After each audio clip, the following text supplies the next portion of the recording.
February 22nd, 2026. Just before midnight, something exploded deep inside Russian territory. Not on the front line, not in a trench, but inside a warehouse that was never supposed to be touched.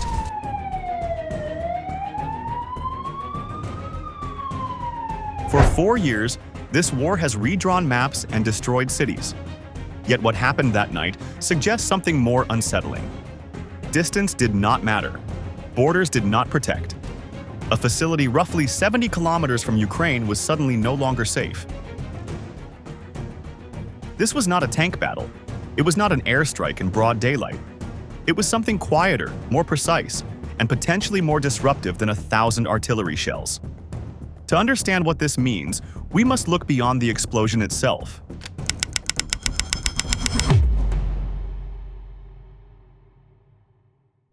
The reported strike in Kursk Oblast was not just another cross-border incident, but a calculated operation aimed at a location long considered secure and far from immediate danger. On the night of February 22, 2026, a Ukrainian unmanned aerial vehicle reportedly reached a military facility roughly 70 kilometers from the Ukrainian border, a distance that until recently was viewed as safe rear depth rather than active combat space. Kursk is not a frontline trench system. It has functioned as a logistics corridor and staging region, supporting troop rotations, equipment storage, and supply coordination. For years, military planners believed that facilities at this range were shielded by geography, layered air defense, and distance from artillery range. What happened that night challenges that assumption. According to early reports, the targeted structure was not a barracks or command post, but a warehouse believed to contain a very large stockpile of FPV drones, along with ammunition, control units, antenna systems, and light support vehicles used to transport and deploy these systems.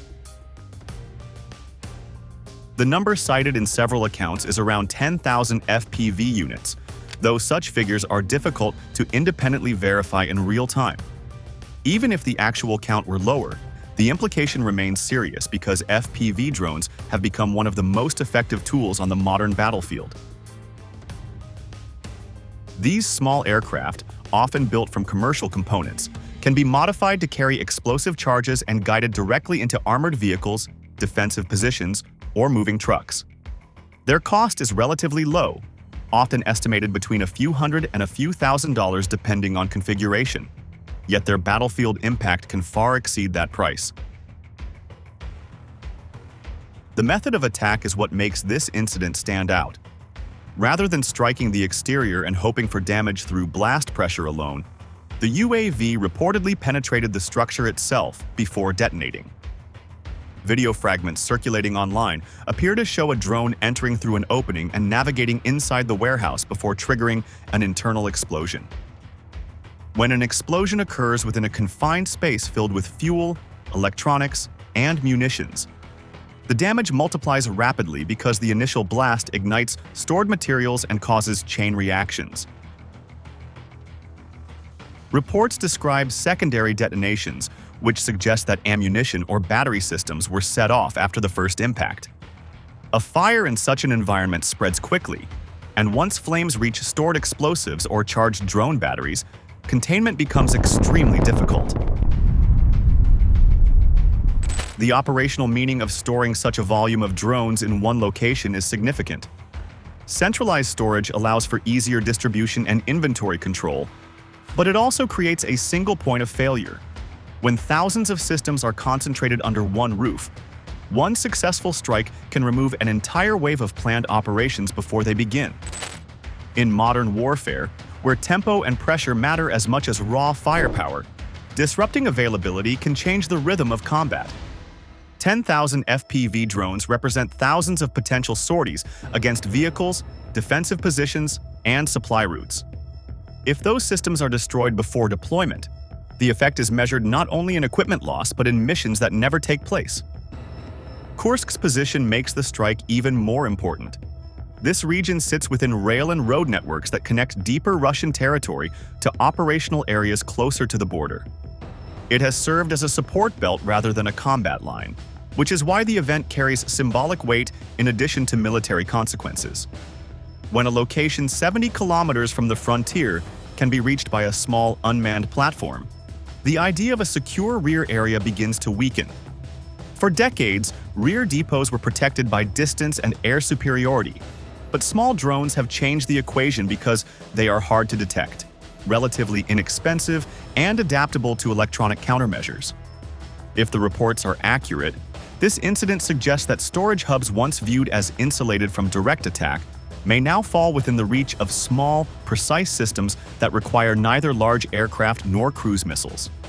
It shows that industrial concentration carries risk, especially in a war defined by rapid adaptation and constant innovation.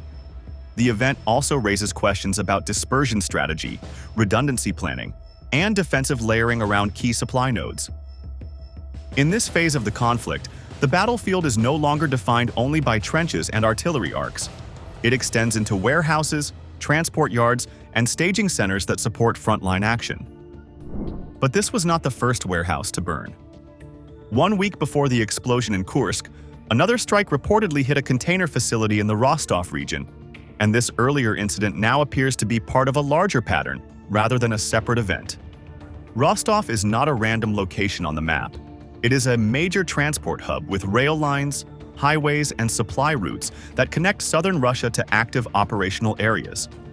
For years, this region has served as a staging ground where equipment moves from factories to depots and then closer to the front. When a site in such an area is targeted, the goal is usually not symbolic damage, but logistical disruption. According to several reports, the facility that was struck allegedly contained around 6,000 drones or drone components waiting for further distribution. Even if the exact figure remains uncertain, the scale suggests a serious attempt to interrupt the flow of unmanned systems before they could be deployed. The importance of this location lies in its function as a transit point, because modern warfare depends on steady movement rather than isolated stockpiles.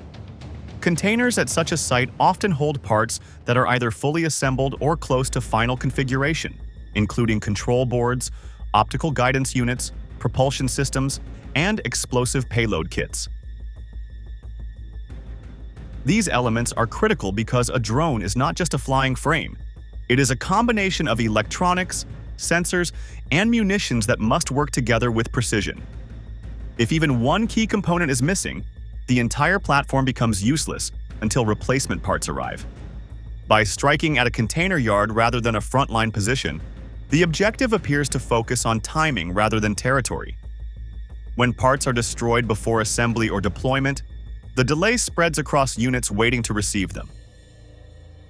The difference between destroying finished systems and eliminating components may seem small, yet it has strategic weight.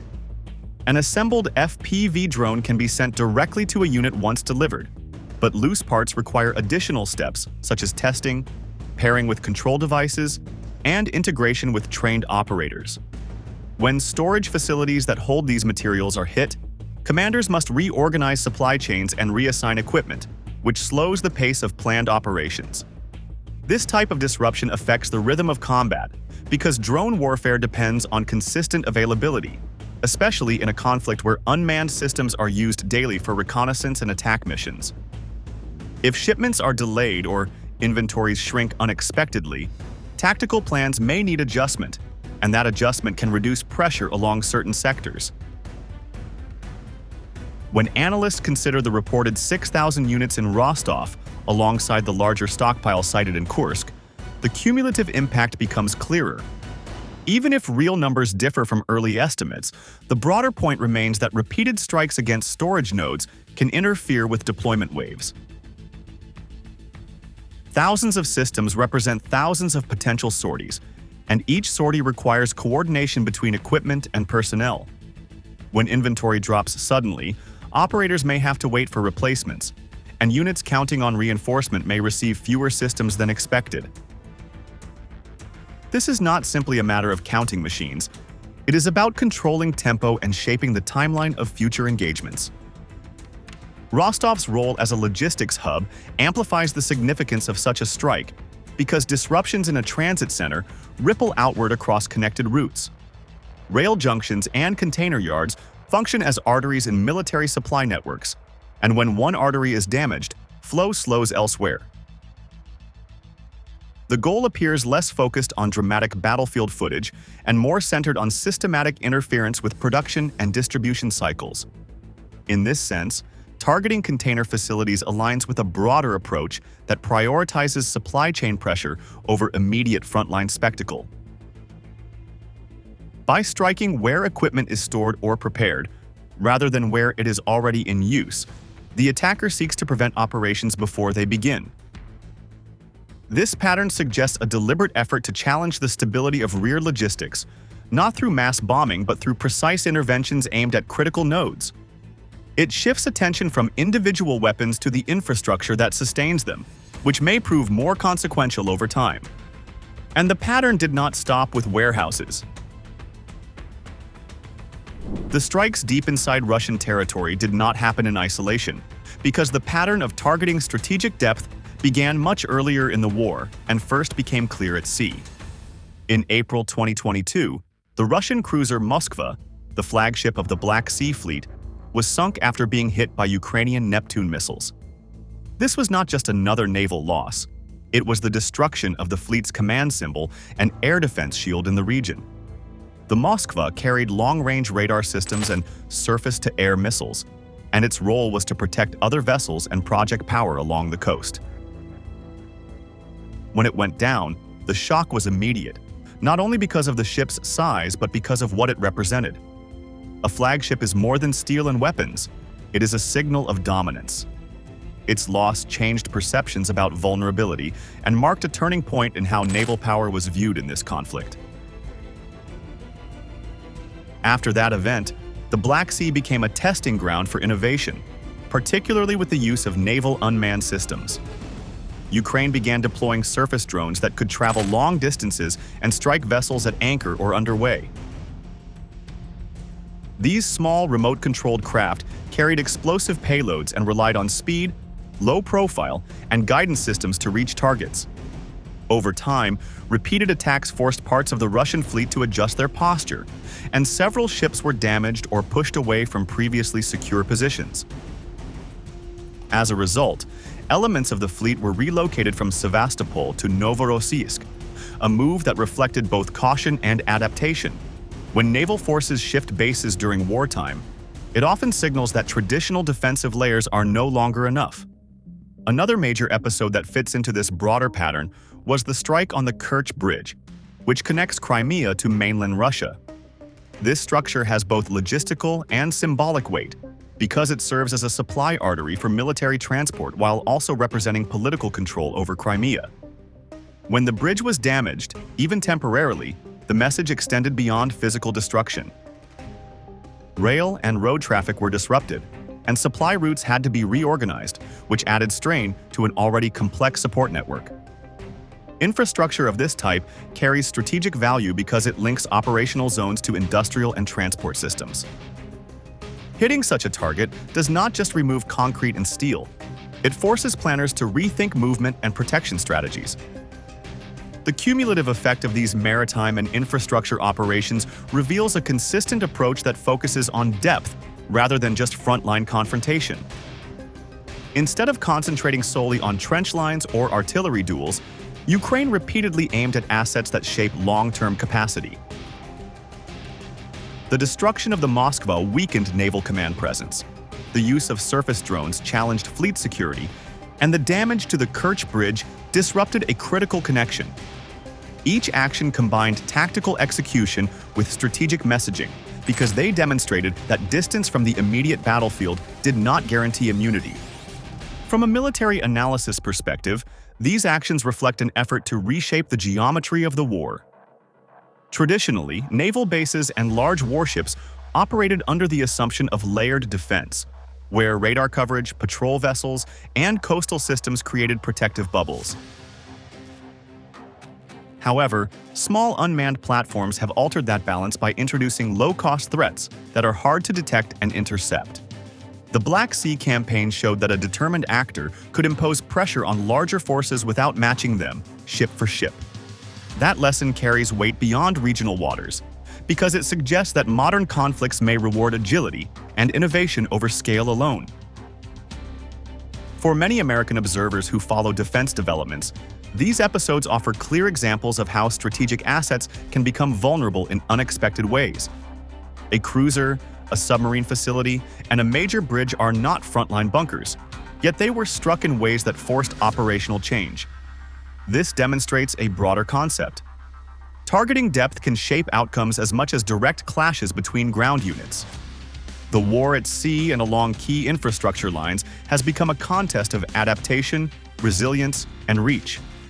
Yet while strategic assets were struck at sea, the land war tells another story. The land war tells a story of numbers that move in opposite directions, because while troop levels have increased since 2022, the pace of territorial gains has slowed rather than accelerated. At the start of the invasion, Russian forces entered Ukraine with an estimated 180,000 personnel, and during that first year, large areas were seized quickly as armored columns advanced across open ground. By contrast, in later years, the size of the deployed force reportedly expanded to several hundred thousand, with some estimates placing it above 600,000 by the end of 2025. Yet the amount of additional land captured each year declined sharply. When a larger army produces smaller geographic results, analysts begin to question efficiency rather than raw strength. Territorial expansion in 2022 moved at a speed that reflected surprise, mobility, and concentrated armor, but subsequent campaigns produced far more limited advances despite greater manpower. Reports suggest that in later stages of the war, annual gains were measured in a few thousand square kilometers rather than the tens of thousands seen in earlier phases. Even allowing for the complexity of modern warfare and the defensive depth built by Ukrainian forces, this shift indicates diminishing returns. When the number of soldiers rises but the area taken does not increase at the same rate, each additional unit contributes less output than before. In military terms, this signals strain within operational planning or logistical support. Force expansion alone does not guarantee success, because modern battlefields reward coordination, supply stability, and protection from precision strikes. As drone warfare intensified, both sides adjusted tactics, yet Russian formations faced particular pressure from constant aerial surveillance and guided attacks. Armored vehicles that once spearheaded advances became easier to detect and target, and footage from multiple sectors showed tanks and infantry fighting vehicles struck by unmanned systems. In response, there were increasing reports of troops using lighter platforms such as civilian trucks, motorcycles, and other small transport means to reduce visibility and improve mobility. This shift reflects adaptation under threat rather than collapse, but it also highlights the changing nature of combat. When mechanized thrusts slow and dispersed movement becomes more common, operational tempo shifts from rapid breakthroughs to incremental grinding. Instead of sweeping maneuvers, fighting often turns into short pushes supported by artillery and small unit assaults. This style consumes manpower and equipment steadily, and the exchange ratio becomes critical. If casualties rise while territorial gains remain modest, the cost per kilometer grows higher. Reports from 2024 and 2025 indicate that losses increased significantly compared to earlier periods, even as mobilization efforts continued. More personnel on the ground do not automatically translate into decisive progress when defensive lines are layered with trenches, mines, and drone coverage. Efficiency in war is not measured only by how many soldiers stand in formation, but by how much strategic output they generate relative to the resources committed. An army of 700,000 that gains limited ground over months operates under different constraints than a smaller force that advances quickly. This does not mean one side is incapable of sustaining pressure, but it does suggest that momentum has changed from the early phase of the conflict. Attrition now appears to dominate over maneuver, and attrition favors the side that can manage logistics, rotate units, and maintain industrial supply. For American viewers who follow military doctrine, this shift echoes lessons from past conflicts where numbers alone did not decide outcomes. During prolonged campaigns, sustaining morale, equipment flow, and command flexibility often mattered more than headline troop totals. The Russian experience since 2022 illustrates how initial shock operations can transition into extended engagements where progress slows and costs accumulate. Larger formations require greater supply lines, more fuel, and more replacement systems, which increases exposure to disruption. As the conflict enters its later years, the question becomes less about how many troops are present and more about how effectively they are supported and directed. These numbers raise a deeper question about strategy. The most important change in this war is not happening in the trenches, but in the way strategy itself is being applied, because the focus has shifted from direct confrontation to long-term disruption of logistics and industry. In the early months of the invasion, armored columns, artillery barrages, and ground assaults defined the battlefield, and headlines were shaped by territory taken or lost. As the conflict moved into its later stages, however, attention began turning toward depots, factories, rail lines, and production centers. Instead of concentrating only on enemy troops in forward positions, planners increasingly targeted the systems that keep those troops supplied. This approach does not deliver instant dramatic breakthroughs, but it slowly weakens the ability to sustain operations over time. History offers useful comparisons because industrial targeting has shaped past wars as well. During the Second World War, Allied strategic bombing campaigns aimed at aircraft plants, oil refineries, and transportation hubs in order to reduce Germany's ability to produce weapons. In the Gulf War of 1991, coalition air forces struck power grids, communication centers, and supply infrastructure to disrupt Iraqi command and control. The logic was clear in both cases. If you damage the backbone of an opponent's war machine, frontline units eventually feel the impact. What makes the current conflict different is the scale and cost of the tools involved. Instead of fleets of heavy bombers or expensive cruise missiles, small unmanned systems are now able to threaten industrial nodes at a fraction of the cost. Modern drones are compact, precise, and relatively inexpensive, which changes the balance between attacker and defender. A platform that costs thousands of dollars can damage equipment worth millions, especially when it strikes sensitive components such as fuel storage, assembly lines, or electronic systems. Precision matters because it allows limited resources to produce focused results. Warehouses that store equipment, factories that produce components, and transportation nodes that move supplies all become part of the battlefield. When such sites are hit, the damage does not stay local. It travels through the network. Production slows, deliveries are delayed, and units waiting for new systems must adjust their plans. Industrial vulnerability becomes more visible in a war defined by constant drone surveillance. Satellite imagery, open-source tracking, and digital communication make it harder to hide large concentrations of equipment or material. Storage centers once protected by distance can now be mapped and monitored. Transportation corridors that connect factories to operational areas are exposed to disruption along multiple points. In this environment, resilience depends not only on the strength of frontline formations but on redundancy and flexibility within supply chains.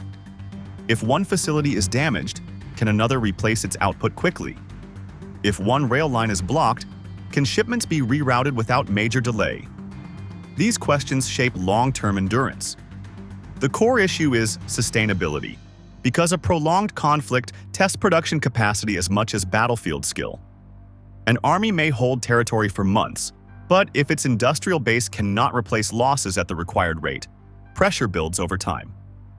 Conversely, a force that absorbs disruption yet adapts its supply network may maintain operational momentum even under strain. This is why targeting logistics is not simply about destroying objects. It is about altering the timeline of replenishment. Every delayed shipment affects planning cycles, and every pause in manufacturing influences future deployment waves. For observers in the United States who study military affairs, this development highlights a broader trend in modern warfare. Conflicts are no longer decided solely by the number of tanks or artillery pieces in a single engagement, but by the ability to sustain those systems under continuous pressure. Small, precise tools can now reach industrial depth without massive air campaigns, and that reality forces every military to rethink how it protects its rear infrastructure. Modern war increasingly resembles supply chain warfare, where factories, depots, and transit routes carry as much strategic value as any battlefield stronghold. And this leads to the most important transformation of all. What we are seeing now is not a single explosion, but a chain of pressure building over time, and that pressure is working against Russia's long-term stability. In April 2022, the cruiser Moskva sank and signaled that major assets were vulnerable. In 2023 and 2024, strikes expanded toward key infrastructure and naval facilities.